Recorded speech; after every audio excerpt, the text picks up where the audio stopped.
A diferencia de Uruguay en 1924, Argentina no llegó a los Juegos Olímpicos siendo un equipo desconocido, gracias a giras previas que había realizado entre ambas citas olímpicas.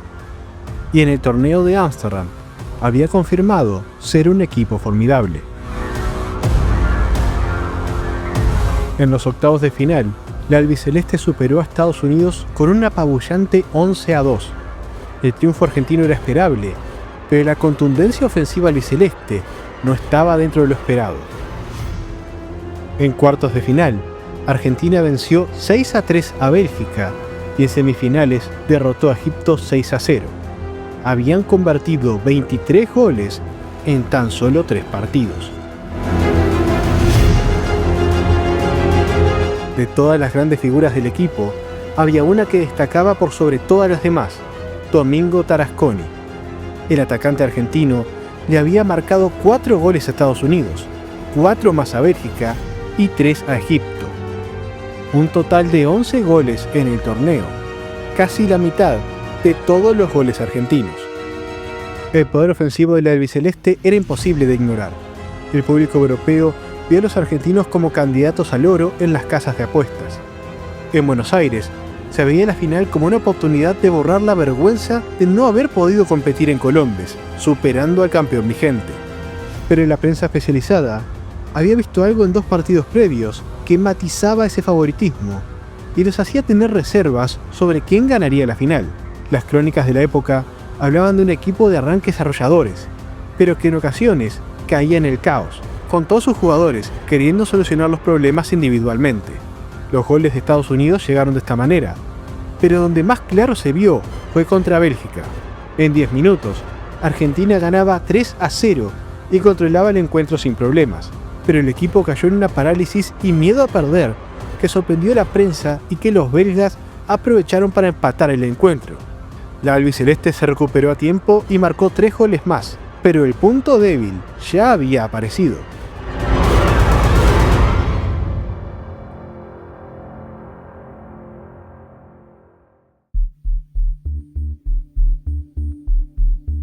Mientras pasaban los días previos a la final, en la concentración uruguaya de Belsen se discutían los pasos a seguir. El primero de ellos sería tema de debate en Europa y Uruguay. Héctor Scarone no jugaría contra Argentina. Las razones esgrimidas por los directivos fueron que la defensa del equipo había respondido bien, pero no la delantera. Según los dirigentes, el mago fue excluido por no haber luchado lo suficiente ante Italia. Hacía mucho que no lloraba.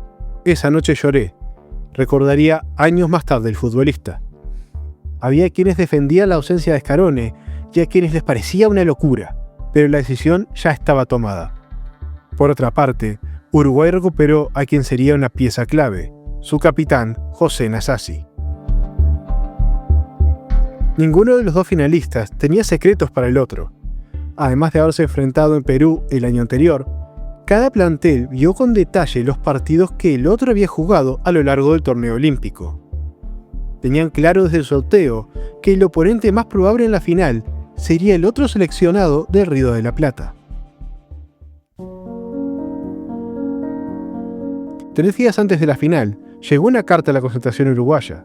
Estaba firmada por Madame de Pain, la anciana que los había albergado en su hogar durante los Juegos Olímpicos de París. Madame de Pain siempre se mantuvo en contacto por cartas con varios jugadores después de la consagración olímpica, pero esta carta era especial. Iba dirigida a todos los jugadores, a quienes llamaba mis adorados niños. En la carta les deseaba la mejor de las suertes en el partido que se venía y les demostraba todo el afecto que sentía por ellos. Cerraba con una declaración que tocó el corazón de más de uno: «Viva mis queridos bicampeones del mundo».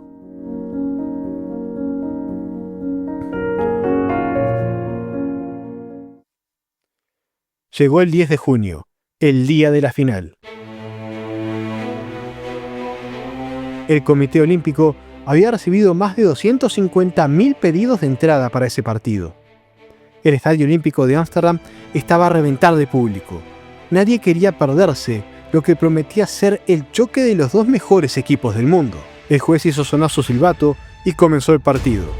Uruguay se plantó como un equipo defensivo, buscando frenar el arrollador ataque argentino y agredir de contragolpe. Esto hizo que Argentina controlara el balón casi a voluntad, pero a pesar de todos los goles en los partidos anteriores, no lograron vencer la férrea defensa uruguaya. A los 15 minutos, Héctor Castro sufrió un desgarro y no podía seguir jugando, pero en aquella época no habían cambios, por lo que debió quedarse en la cancha, ayudando como pudiera en sus condiciones. Por la lesión del manco, el potencial ofensivo de Uruguay se había mermado. 6 minutos después, en una de las escasas ofensivas uruguayas de la primera parte, Sea logró habilitar a Petrone. El delantero sabía que no tendría muchas oportunidades, así que debía aprovechar las que tuviera. Y esa la aprovechó. Su remate fue inatajable para el portero. Argentina se encontraba en desventaja por primera vez en el torneo. Uruguay terminó el primer tiempo controlando el trámite del partido, ya que los argentinos apenas podían superar su defensa, que se basaba en mantener la posesión del balón lejos de la portería de Masali. La dupla de Nasasi y Arispe se volvió un dolor de cabeza para los albicelestes, pero la diferencia aún era muy corta. A los 7 minutos del segundo tiempo, Argentina tuvo un tiro libre a favor.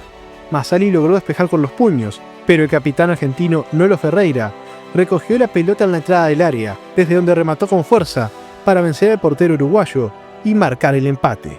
El partido se volvió una lucha por ver quién dominaba la mitad del terreno, donde quien demostrara mayor dominio técnico sacaba ventajas momentáneas para llegar al área rival.